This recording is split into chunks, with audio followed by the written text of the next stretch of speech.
Hey everybody, what's up? Ron Harris here, MD Online Editor. Friday afternoon or evening, wherever you are in the world. Want to get to some questions. I got some questions on Instagram, other places. I'll get to those, and if you guys want to post some questions, I'll answer your questions too. That's what I'm here for. It's Ask Ron. I'm Ron. First question came to me today from Ian _Redskins _New York City, and Ian asked me any issues with sleep or sleep apnea back in the day when you were heavier / bulked up. Do you know any friends or pros with this issue? It's a common problem amongst heavier bodybuilders. It isn't really talked about. Yeah, everyone I know who has bulked up, who's gotten very heavy, not necessarily even fat, just size-wise, weight-wise, has eventually dealt with sleep apnea and sleep issues. I'll give my personal experience. I was never meant to be a huge guy. So it seems to me anytime I went over 230 pounds, for one thing, I was usually starting to get fat. Another thing is I would have horrible sleep apnea. I would wake up anywhere from, I don't know, 10 to 50 times a night, just like, just choking basically on my own throat. See, what happens is I don't know if it's fat deposits or if when your neck gets really big, because you're big, you're a bigger person, and it closes up. The airway closes up. It relaxes too much while you're asleep, and so you stop breathing. It's really Shaw. It's very disturbing because if you don't sleep, you're not recovering. It's just forget about bodybuilding, forget about all that. If you're not sleeping, man, you're miserable. You're exhausted all day. We need our sleep. I mean, I'm a big baby. I was glad to hear John Meadows say the same thing, that he's a big baby when it comes to sleep deprivation. He says, if you ever want to get answers out of me, torture, interrogation, just don't let me sleep, and I'll tell you whatever you need to know. What's up, man? Who's that? The win. So 230, anything over 230 was bad. There was one winter current TRT protocol, 200 milligrams of test sip and 100 milligrams of DECA every fourth day.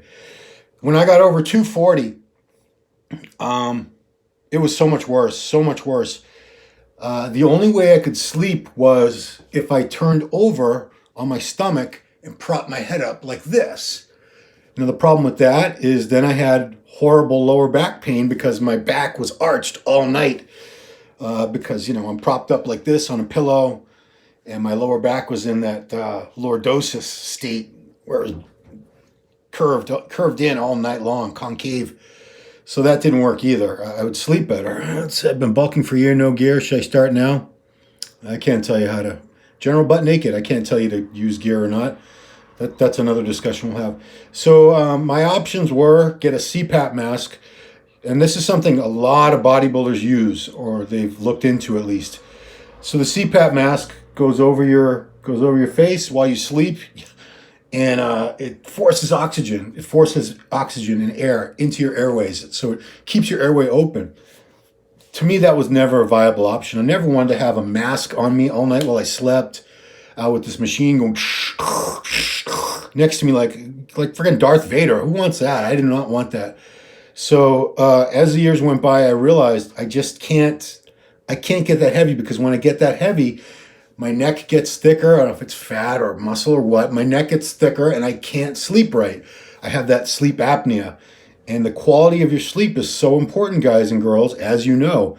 If you're not having real quality sleep where it's unbroken for hours, it affects everything. It affects your mental clarity. You can't focus. You can't concentrate. You can sort of mask it. We bodybuilders do things like that. We'll take all kinds of stimulants.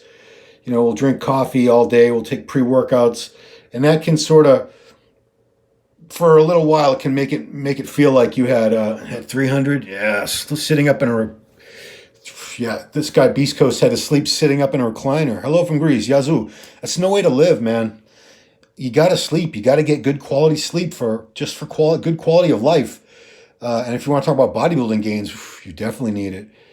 Bad sleep can increase risk of cancer and diabetes. Yeah, lack of sleep is bad in so many ways. There have been studies that show just trying to lose body fat, if you're not getting enough sleep, it's good luck because your cortisol levels. Matt, I'm sleeping well now because I stay leaner, I stay lighter, I stay leaner. My body weight now, I'm keeping it between 220, 225, eating pretty clean. If I want a treat here and there, I'll have it, but I eat pretty clean. I do a good amount of cardio. I do typically 30 minutes every day, even now in the quarantine. And that I found that for me, because I did not want to go the route of a CPAP mask, and a lot of heavier bodybuilders don't have that option because they have to get big, they have to bulk up, they have to put on size to do better because they've been told, you're really good, you have good shape, good symmetry, and this and that, but you need to be bigger. Big Lenny had sleep apnea, yeah. Dude, CPAP machines were primarily, and they still are primarily used by overweight, obese people. There's a lot of obese people in the U.S. that have dairy messed up, or you mean dairy messed up your sleep breathing? Yeah. So, these CPAP machines are typically thought of by most people as being needed by overweight, obese people, but there are plenty of bodybuilders who are muscular. They look fairly lean. You can see some muscle separation and everything in veins, but they're very overweight. They're very overweight in terms of what their body was meant to be. What I mean by that is if you're 5'9" male, if you're average genetics, you were probably never meant to be anything heavier than 170 to 180 pounds. And as you know, we have guys who are 5'9", bulked up and on all kinds of giant mega doses of insulin and steroids that are like 300 pounds at 5'9". There's a lot of guys who are that big.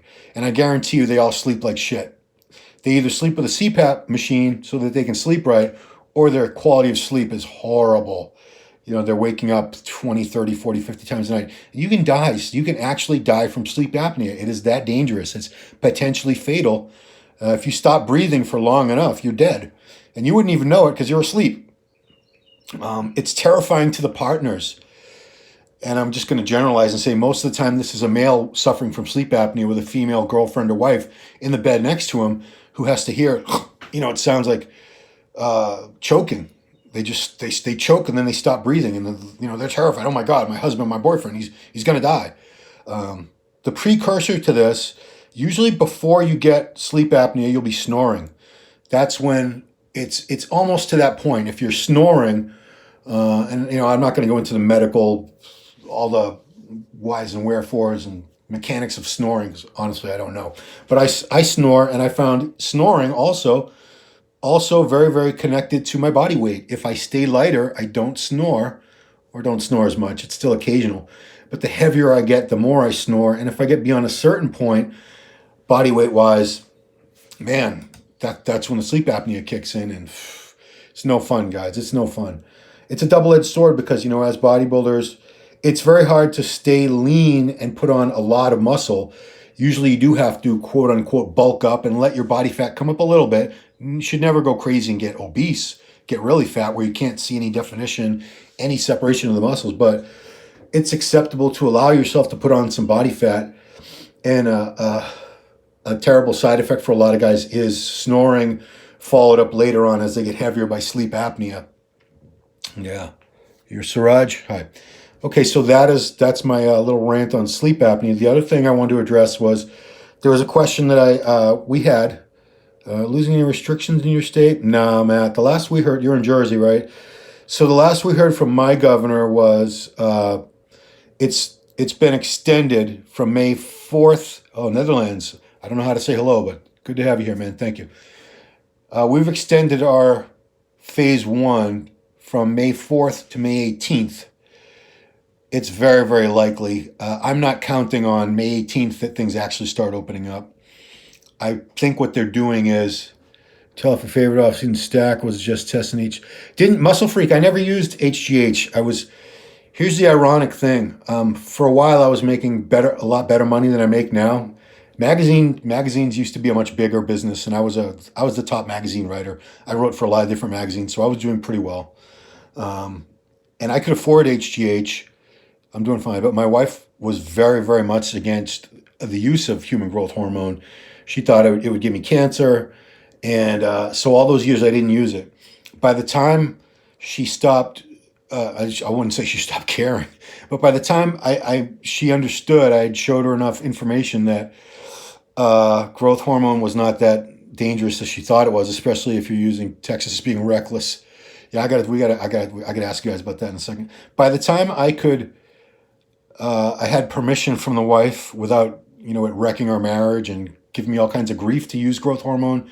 My income wasn't quite as high, and now my kids, I had a daughter in college, and by the time she was out, it was almost time for my son to start college. He's in college now. He's in his second year, finishing up that soon, very soon. So it doesn't make financial sense for me to use growth hormone because I would only use farmer grade. I'm not going to F around with the generic crap or anything, the secretagogues or any of that crap. I would only use pharma. I've tried it a couple times, but the thing with growth hormone is you have to use it all the time, and you typically don't see any real effects for months. So I've never gotten the full benefit out of it. Man, if I could get a deal with one of these life extension clinics to plug their growth hormone and get it for free, I'd be all over that shit. But no, never use growth hormone. So my off-season stacks were always super simple. Test and trend, test and deca, test and equipoise. I would throw in like D-ball at the beginning or anadrol, usually D-ball. I would run that for like a month just to get kickstart so I'd get some size and strength gains right away. But I never went really complex. Off-season cycles are very simple. They should be. Growth is more for lose body fat.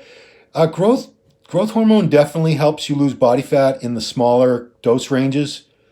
Once you get into the higher dose ranges, say 8, 10 IUs and up, along with steroid, that's when you see that cumulative effect that where you get more growth, you get more muscle gain out of steroids and growth hormone than you would have just by using steroids. And most people who just use growth hormone, and I have talked to some people who only use growth.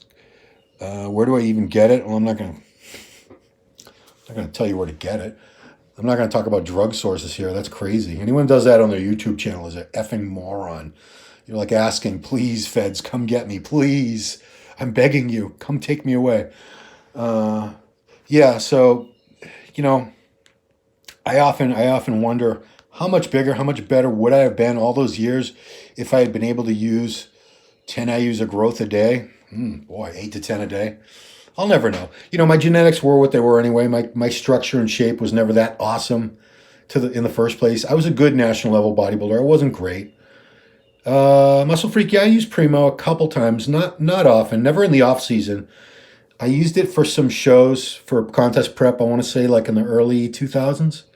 Do I increase my squat? Yeah, the Smolov program, although any of those, the Smolov is something I don't know the exact, I can't describe the Smolov SMOLOV program to you, but I know a lot of people who have used it successfully to increase their squat. Ironically, one of the last people I remember talking to about it was Dana Lynn Bailey. She was using it to increase her squat, and it was very effective. I never really cared about strength. It wasn't my thing. I just wanted to get big. I wanted to get really big legs, and I did. And not to say that I didn't use a lot of weight, and I wasn't very strong in my prime. I was, but I was never the strongest guy because I like to do reps. I would never do 1 rep of squats or 2 rep of squats. Minimum reps I would go down to like 5, 6 reps sometimes, but most of my sets were 8 to 10 reps, 10 to 12 reps, and a lot of times I would do 15 to 20. But I'd say the majority of my squats were done in the 8 to 12 range. And I would go higher on things like leg press in the same workout so that all the muscle fibers are getting stimulated. For squats, I did like to go fairly heavy and keep my reps down. I want to talk about a question.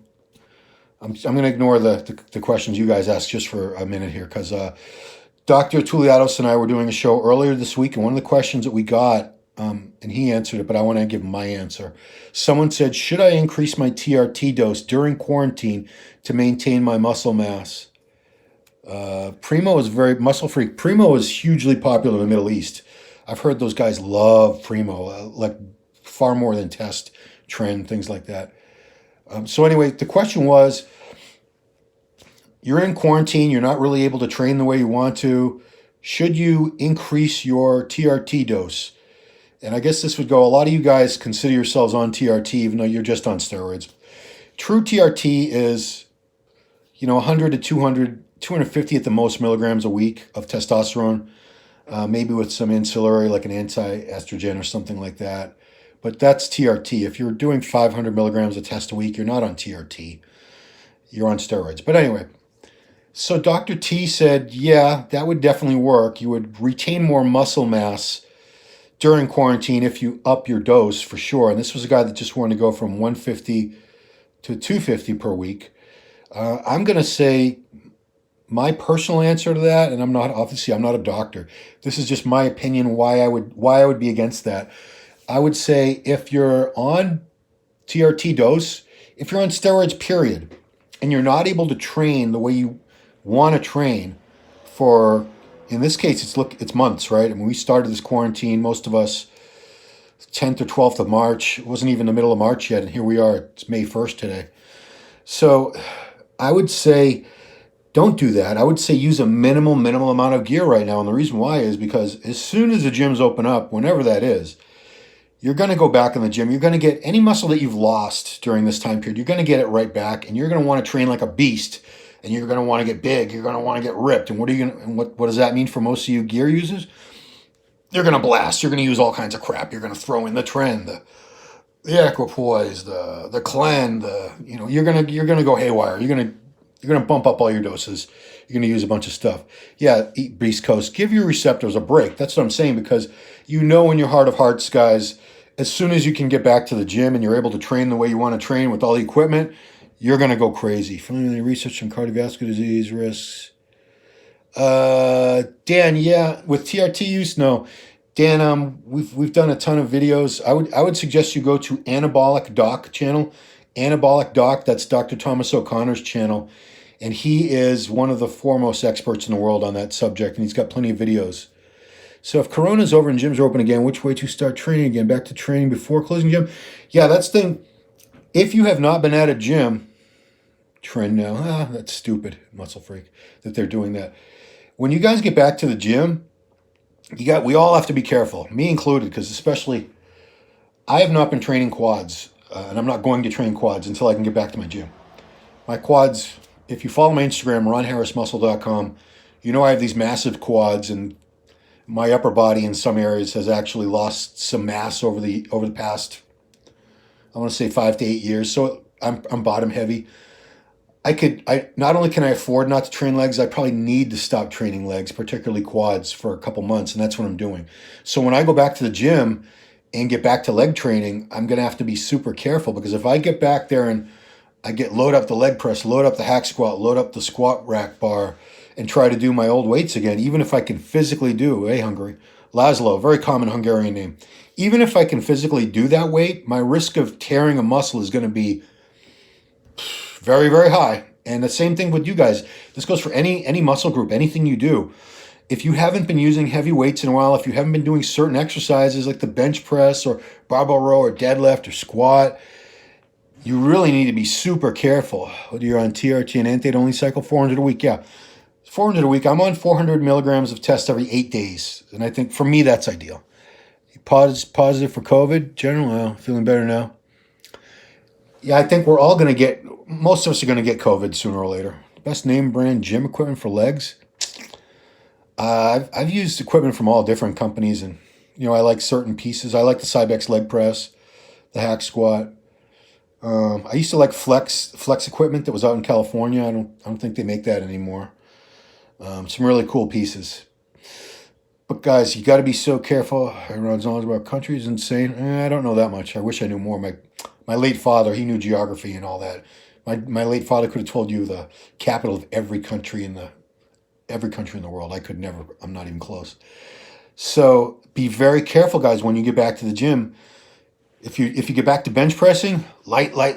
Yeah, Nautilus leg extension. That was the first Nautilus machine I ever used. And I was stacking that sucker out within like a month. Like I said, my quads, I didn't train legs the first 4 years I trained. I just did it. I was, at that age, 14 to 18. Once I started training them, they were ahead of everything else within not even a year. I'd say like 6 to 8 months, my quads were bigger than everything else. They were just meant to grow. I wish my arms were meant to grow that way. So when you get back to your bench press, if you can normally do 315 for 10, do not get under 315, guys. Stick with 135 for a week, for 2 weeks. 185 for another couple weeks, 225. You got to ease back into this. Otherwise, you're going to tear a muscle, guys. And it's after going through all this where you couldn't train, couldn't get to the gym. Imagine if you get to the gym and then you rip a pec or you rip a quad your first day back, or you blow out your lower back, herniate a disc, or you tear a rotator cuff. How bad would that suck, guys? You'd feel like the biggest moron because now you couldn't train. You're going to have to go back to no training again. So super, super careful, guys. I'm curious, is anybody here who's watching right now, have they reopened gyms where you are yet? If so, what kind of measures are they taking? Do you have to wear a mask? Do you have to wear gloves? Do you have to stay a certain amount of feet away from each other? Do you have to wait in a line outside to get in because only a certain amount of people are allowed in at once? Do you have to make an appointment to train? I'm really curious how gyms are going to handle this because it's going to take a lot of precautions. They're not just going to say, all right, everybody come on in. Yeah, New York City. Yeah, New York City isn't going to open up for a while. Although New York, you did go through your peak, I believe. Sorry, I'm going to have a drink here. I get dry throat. I believe New York had their peak and they're on the way down. So maybe they're going to start opening up soon. But, gyms in some places are opening up. I know Georgia opened up a week ago. Can you build muscle in your 50s? That depends on how much muscle you already have. Can you build muscle in your 50s if you started training when you were 15? Probably not. If you start training when you're 49 or 50, absolutely. We all have a certain genetic potential as for how much muscle we can build. It's different for everybody. And you don't know what your potential is until you've done it for many years and you've trained hard, consistently, you've eaten well, you've done all that. Still closed in the Netherlands, single cubicle shower. But the longer you've been training, the more muscle you've built, the less muscle you're going to build after that. You get closer and closer to your ultimate potential. So it's not so much the age, it's how long you've been training and how much muscle you've already been put on. Now, Dexter's not putting on any new muscle. Dexter hasn't gotten any bigger in a very long time. He looks phenomenal. Don't get me wrong. Dexter's my God, living legend, incredible physique. Nothing but respect for Dexter Jackson. But Dexter is not building any muscle. Dexter has the same amount of muscle now that he had at age 40, at age 35. He's not getting bigger. There are guys who get bigger at age 50 and up because they haven't been training that long. He's maintaining, Patrick. But if you start training at 40, 45, maybe you can keep building muscle until you're 50. It's however long. A recommended cycle, I never recommend anything. If you want to stay on steroids a very long time, like for life, you have to be very, very moderate. You can't be using high doses, sustainable doses. Maybe cruise on 200, 250 milligrams for like a third of the year. And then the other 2/3, you can take it up to like 400 to 500. And you can add in a couple hundred milligrams, 200 to 400 milligrams of DECA. But, you have to be conservative if you're in it for the long haul, especially as an older guy. When you're younger, you're resilient. Your body's resilient. You can get away with abusing it, obviously. I mean, look at any of you guys who are my age, 45, 50, I'm 50. Best pickup line to get a girl in the gym. Say, my name is Chad or my name is Tyrone. You're done. Thank you. Be 6'4", have a square jaw, a beard, a full sleeve of color tattoos. That's all you need to do. You can pick up any girl in the gym, any gym. So like I said, do I think muscle maturity continues to advance? No, I do believe muscle maturity, which is the look of the muscle, the detail, definition, the quality of the muscle. I do believe golden shovel. I do believe muscle maturity is something you can continue to improve on many years after you're topped out on your mass. You're not getting any bigger, but you can look better and better. My last show was 2013. I was still 43 until September. So before my birthday, I was competing. So I was still 43. I wasn't really any bigger than I had been at several shows in the years leading up to that. But the details in places like my chests, lower back, quads, the muscle detail, the delts, it was much better. It's because the muscle had been trained hard for many, many years. So you do get a difference with the quality of the muscle over time. And I'm sure there is a limit to how much of that, you're not going to get once you get a certain amount of muscle detail, you're probably not going to get any more. But like I said, it's going to take years and years, and most people never get to that point. Most people give up before they ever reach their full potential. I was not a pro, Patrick. No, closest I came, couple shows. Second place at the 2011 Team Universe Men's Open Heavyweight, which was a pro qualifier. He had to win the overall. Guy that beat me, Dave Coleman, he lost to the light heavy, and only the overall winner in the Open at the Team U, which is now just called the Universe, got the pro card. So that was kind of close. Then 2011, same show, I did the Masters, which was just one group, and it was over 40. The over 40 winner turned pro. I got third, so I was a couple places away. And then 2013, I did Team Universe Masters one last time. Over 40 was all one group. There were 26 of us, something like that. First place guy turned pro, Malcolm Marshall. He was 280 pounds, 285. I took fifth place, and I believe everybody that beat me, obviously Malcolm, the first place guy, was a pro that night. He turned pro. I believe everybody that beat me is a pro by now. So anyway, I came close. Well, guys, I hear the wife is home with the groceries from Costco. I need to go help unload and be a good husband. Do that. I want to see if she was able to get me any chicken. Chicken was out, man. Chicken's hard to find these days. Dorian is Grace Pie. Still good run. Anyway, guys, I appreciate you guys watching. Please subscribe to the channel. Hit the little bell so you're notified. Follow me on Instagram. My personal Instagram is @RonHarrisMuscle. Also follow this channel's Instagram @Muscular Development. That's it, guys. Keep fighting the good fight. We're all in this together. You guys be safe. And we'll see you next time.